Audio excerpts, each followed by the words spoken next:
Good day, everyone, and welcome to Sparkles of Love. And my name is Ana-La-Rai, and today is episode 39 on spiritual myths. So I think it's really kind of interesting. At Sparkles of Love, I just want to let you know my purpose here is to bring forth for you the newest information, tools, and processes to help you accelerate your own awakening, to help you get there easier and faster. And we help you get out of that struggle and start to sparkle a little more. So that's what we're here for. So I was really fascinated recently when I talked to some people about spiritual myths.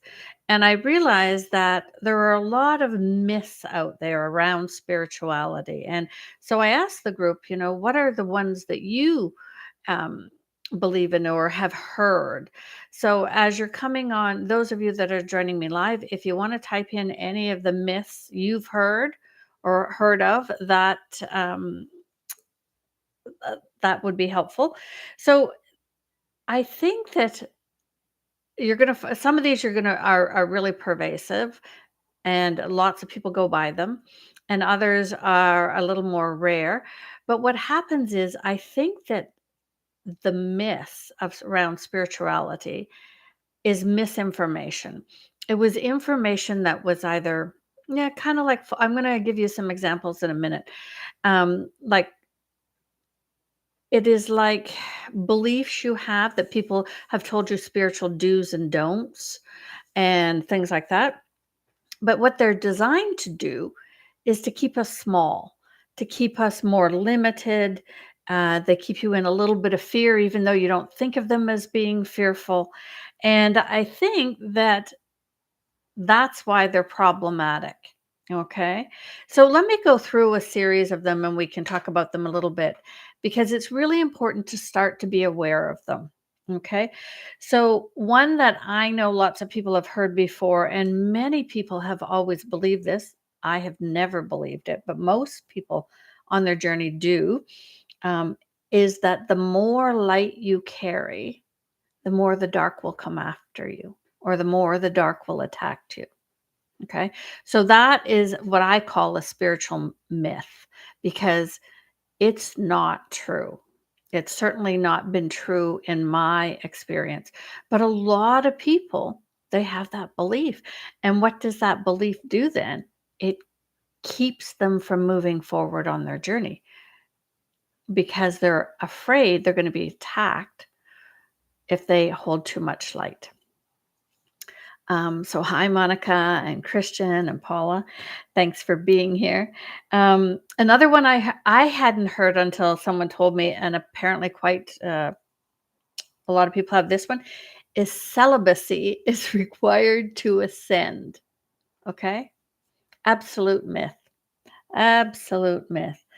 And another one was, you must shed all of your worldly possessions in order to reach enlightenment. And some of that may have come from some of the Eastern traditions, or I wouldn't say necessarily religions or beliefs. And again, that some of these came from what was needed in the past, right? And maybe in the past you had to get rid of all your worldly possessions to start your journey and become enlightened. But it's certainly not true now, right? Not true now. So yeah, that is kind of sad. And I have a whole bunch of them here. They're kind of funny, some of them. Um, you must suffer to evolve.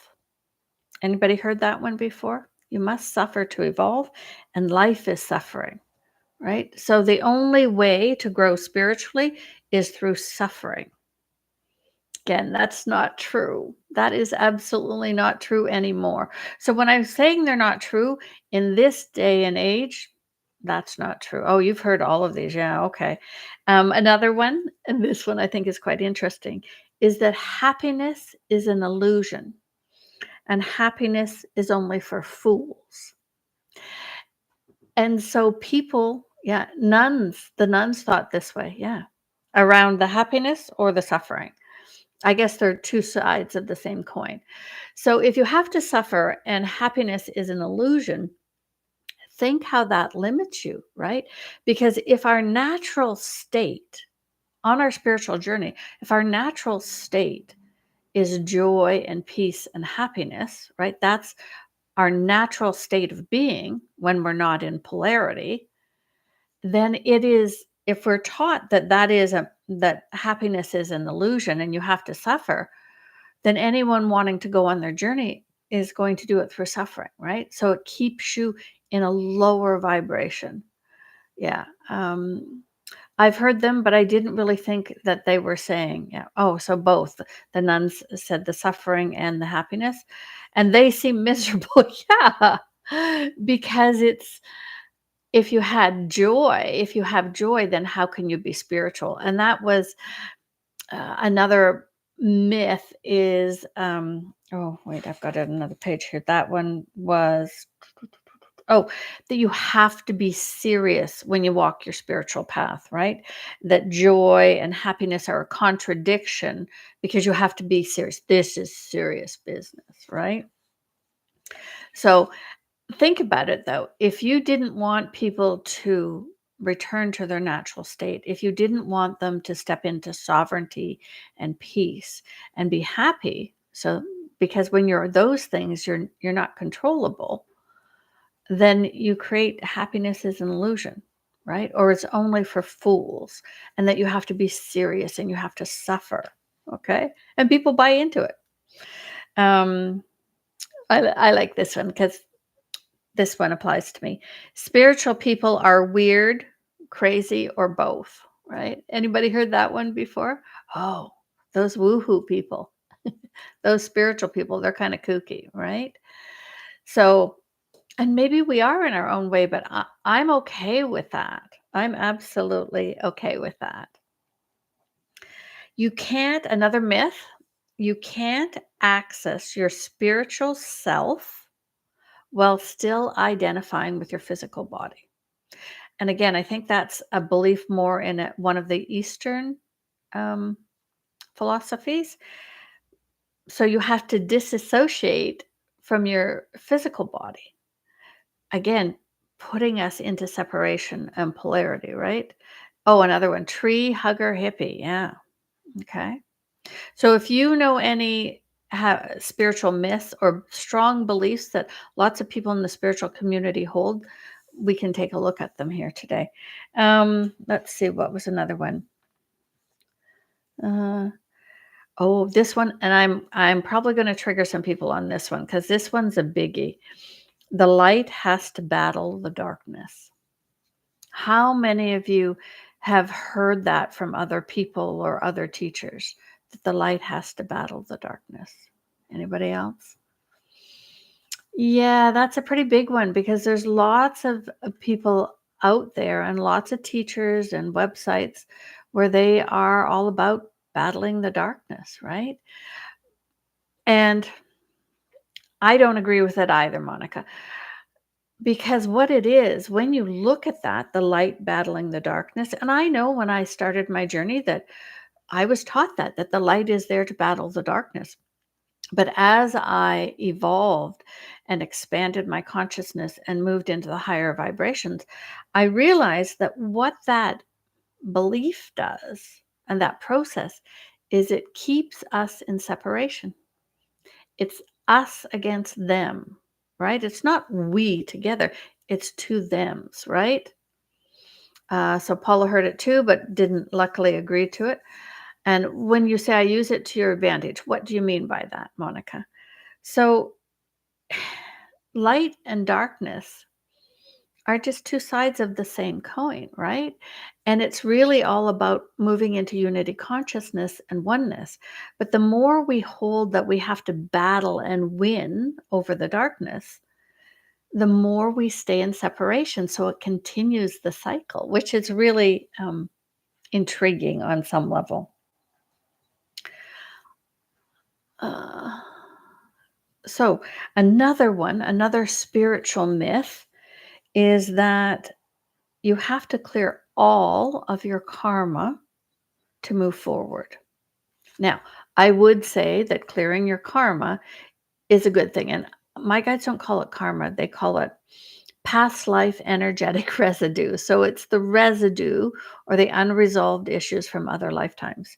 So, yeah, that's helpful, but you don't have to clear it all to move forward. Now, every time you clear some, it helps with your vibration. But yeah. Okay. Oh, this one I've heard people have said to me before, which I always find amusing, that spiritual work should be free, right? So I shouldn't charge anything for my services. Well, obviously, I disagree with that because why shouldn't I charge for my services, right? And the karma mechanic charges for their services. And when you go for a facial, they charge you for their services. And it's an energetic exchange. And the easiest way to do it is with money, right? So spiritual work should be free. Again, absolutely a myth. Absolutely a myth.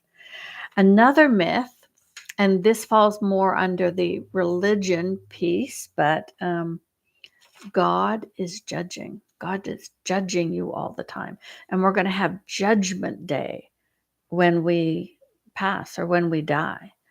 And I know that's taught in a lot of in religions and philosophies. But when you think about source or God, it really isn't about judgment because we're really taught a judgment is more of that polarity that is this a loving God? Is this, source isn't about judging because everything we come for is an experience, right? Um, I bought into that one for a long time. Okay, yeah. Sovereignty, you're surviving 3D. Yeah. So sovereignty is so critical, right? Because as you start to move more and more into sovereignty, into your own sovereignty, you can really start to see through some of these myths. I have a couple more here for you. Oh, I was taught this one, and I bought into this one for a while. Light workers should never wear black because it blocks the light. So when I started my journey and had my first teacher, she used to tell us that. And so for the last 20 years, I haven't had anything black in my cupboard other than I think a pair of winter pants. And now I'm still not a fond of black. That's just not one of my colors. Um, I'm a pink and blue and all the pastel colors girl, but it doesn't block the light. Again, that was, I don't know where that spiritual myth came from, but it doesn't vibrate as truth to me anymore. Yeah, and the nuns, Monica saying the nuns use God to scare. Yeah, right. And this was another one. This one's interesting. The more you grieve or suffer over a someone or a situation, that means the more that you love them. Now, how distorted is that, right? That's really, really distorted. And I think we talked about this one briefly. Following your path requires seriousness. So happy and joyfulness are a contradiction. Yeah. Okay. So anybody have any others? Yeah, the nuns were black. Any other myths that I haven't mentioned? I know there's probably lots more out there. Oh, another one. You should not be selfish, or selfish is a bad word, right? To be selfish is bad. When someone says, "Oh, you're selfish," it's a negative. Yeah, right. Again, look at the word self. We're here to have an experience for self, right? And that doesn't mean you can't support other people and be kind and helpful, but yeah, that was another big one, right? So many of the myths and the really strong ones have actual energetic distortion fields around them. Okay. And at a recent workshop, we did do some work, a group that I was working with to help start releasing. I think one of the distortion fields, and they're held in multiple ways in multiple places. So they're there, but once you start knowing and looking at your own beliefs around spirituality or the your do's and don'ts, the things you believe, then it's easier to start to feel the truth in them. It's easier to let some of those go, okay? So what other spiritual beliefs do you have right now? What other spiritual beliefs do you have that might be a might maybe it's true, but maybe it's a myth, right? It's a myth. Someone told me that the belief that the ships are going to come and save us, the higher light beings are going to come and save us. And I don't know if that's a myth or truth. I don't, because it hasn't happened yet. And but my worry in that one, just from my own personal perspective, is that if you're always counting on someone from outside you, from a higher realm to save you, then you're putting yourself into victimhood, right? You're putting yourself into victimhood. The higher light beings might start showing up en masse. Who knows? Who knows? We'll see. But and that would be glorious if they did. That would be amazing. But I don't choose to be a victim and wait for someone to change everything for me. The change always has to come first with me from within my heart. Within my heart. Um, so, which questions do you have around spiritual beliefs? So, which part doesn't resonate for you, Monica?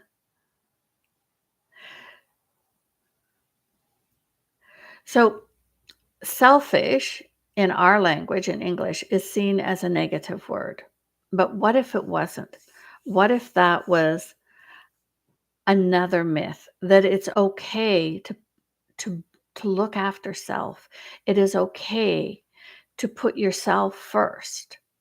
Now, that doesn't mean that you don't look after your children or you don't help other people. But what we're taught, and especially women, and especially women that have had children, is that everything else and everyone else comes before them, right? That's what you're taught you do.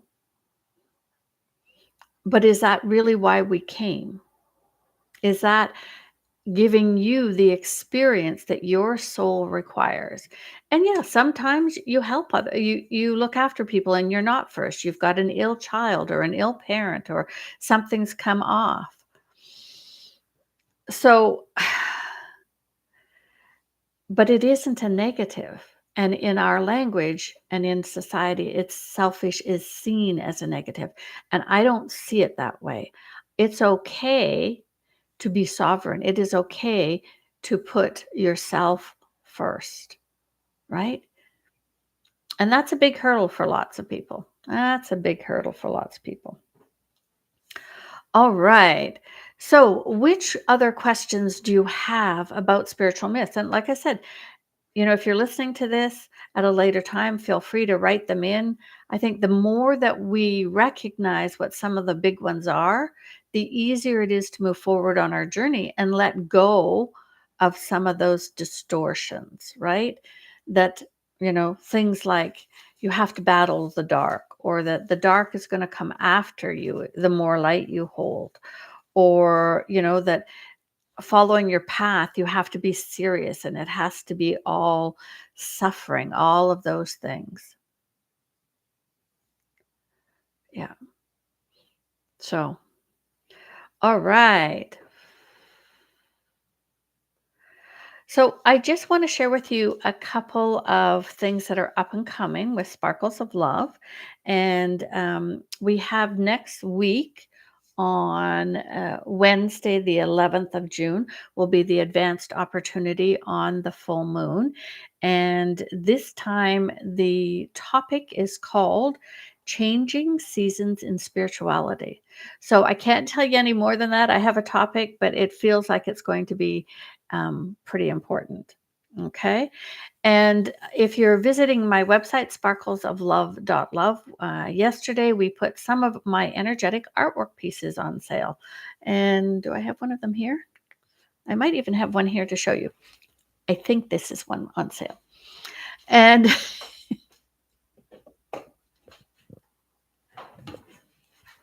when I create the art, this one's called The Vortex of Love. When I do the art in my heart studio, I charge everything energetically. So I bring in the energy of joy and creativity, and then different pieces have different energies downloaded into them. So I've put some of the larger ones on sale, and you'll find that in my website, sparklesoflove.love. And you just go under the shop and you'll see sparkles of art, or you'll see the art pieces. All right. So, just a reminder that I'm doing short videos. I did my challenge in May to do post one a day, and all of them there was a video a day posted.